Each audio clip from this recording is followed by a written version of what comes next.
ಹೊರಟ್ಯಾ?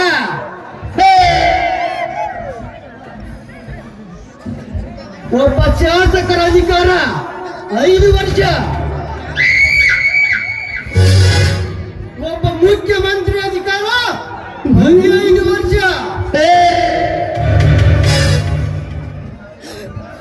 ಒಬ್ಬ ರಾಜ್ಯಪಾಲರ ಅವಧಿ ಅಧಿಕಾರ 6 ವರ್ಷ. ಆದರೆ ಈ ಗೌಡನ ಅಧಿಕಾರ ಒಟ್ಟಿನಿಂದ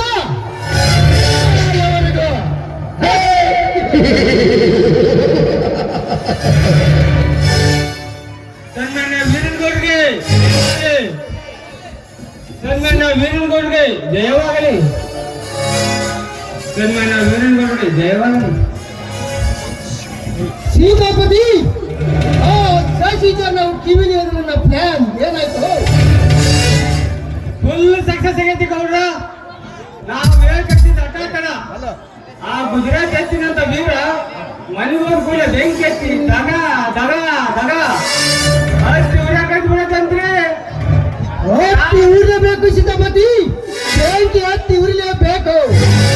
ಒಂದು ವೀರವನಿಗೆ ಮಾತಾಡ್ತಿ ನೋಡಿದ್ರೆ ಅವನನ್ನು ಜೀವಂತವಾಗಿ ಸುಡಬೇಕು. ಅಂದಾಗ ನನ್ನ ಹೊಟ್ಟೆಲೆತ್ತಿನ ಬೆಂಕಿ ಆರುತ್ತದೆ. ನಿಮ್ಮ ತೀರ್ಮಾನವೇ ನನ್ನ ತೀರ್ಮಾನ.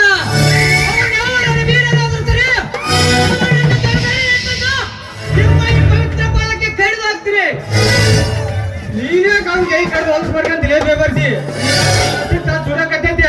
ಆಮೇಲೆ ಮುಂದೆ ನೋಡಿದಾತ ಎಂದ ಮಂದನ ಮಾತು ನಿಲ್ಲಿಸಿಬಿಡಿ ಸೀತಾಪತಿ. ಈ ವೀರನಗೌಡ ಕಣ್ಣಿಡಿದ ಮೇಲೆ ಕರಿ ತಗೊಂಡ ತೀರ್ಬೇಕು. ಒಬ್ಬ ಅನಾಥ ಬಡ ವೀರ ನನಗೆದಾಗಿ ನಿಂತಿರೋನಂದ್ರೆ ಅವನನ್ನು ಜೀವಂತ ಸಮಾಧಿ ಮಾಡಲೇ ಬಿಡಲಾರೆ.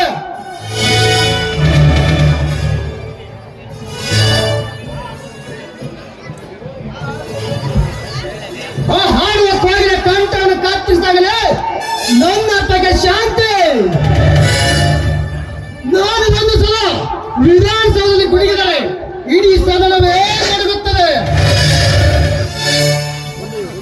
ನಾನು ಒಂದು ಸಲ ರಸ್ತೆಯಲ್ಲಿ ನಡೆದರೆ ಇಡೀ ಹೆಣ್ಣು ಗಂಡು ಪುನಃ ಸರಿ ಸಾಲಿಗೆ ನಿಂತು ಸರಿಯುತ್ತಾರೆ. ಆ ಸಸಿಂದ ಹಾಕಿ ಬೇಗ ಕೋತ ಅವರ ಅಡಿನಾದನ್ರಿ. ನೀವಾತು ನಿಮ್ ತಂಗಿ ಕೇಳಕ್ ಏನಿಲ್ಲ, ನಿಮ್ ತಂಗಿ ಕೇಳಕ್ತಿಲ್ಲ. ಇಷ್ಟೊತ್ತಿಗೆ ಲಗ್ನಾಗಿ ಸ್ವರ್ಗ ಲೋಕ ಮುಗಿದೋಗ್ತಿತ್ತು. ಆ ವಿಷಯಕ್ಕೆ ಯಾರು ಮಾತಾಡಕ್ಕಿದ್ರು ಗೋಳ್ರ. ಹೌದು, ನಾನು ಇವ್ರನ್ನ ತಡ ಮಾಡಬಾರ್ದು. ಆ ಕೆಲಸ ನಾನು ಇವತ್ತಾದ್ರೂ ಮಾಡ್ತೀನಿ. ನೀವು ಮಾಡಿದ್ರೆ ಆ ಶಿಷ್ಯನ ಇವತ್ತೇ ಕರೆ ತರ್ತೀನಿ.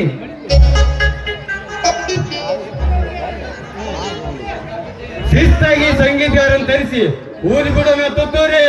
ಆಮೇಲೆ ಹತ್ತತೈತೆ ಬೆಂಕಿಯ ಉರಿ. ಎದ್ದರೆ ಇರಬೇಕು ನಿನ್ನಂತ ಕಳ್ಳನರೇ. ಇದುವೇ ಈ ಸೀತಾಪತಿಯ ಚಮಲ ಸಿರಿ. ಬನ್ನಿ ಹೋಗೋಣ.